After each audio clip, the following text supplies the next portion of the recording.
रमज़ानुल मुबारक का ये मुक़द्दस और बाबरकत महीना चल रहा है। अल्लाह ताला से दुआ है कि अल्लाह ताला हमें इस महीने की क़द्रदानी की तौफ़ीक़ अता फ़रमाए।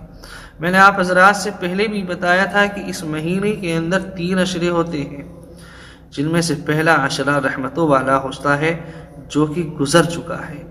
आज इस महीने की 11 तारीख़ है, यानी ये इस महीने का दूसरा अशरा शुरू हुआ है।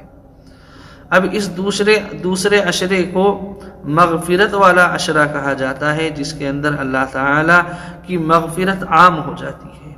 और इस अशरे के अंदर जो दुआ पढ़ी जाती है वो इस्तग़फ़ार है, यानी अस्तग़फ़िरुल्लाह रब्बी मिन कुल्लि ज़ंबिन व अतूबु इलैहि।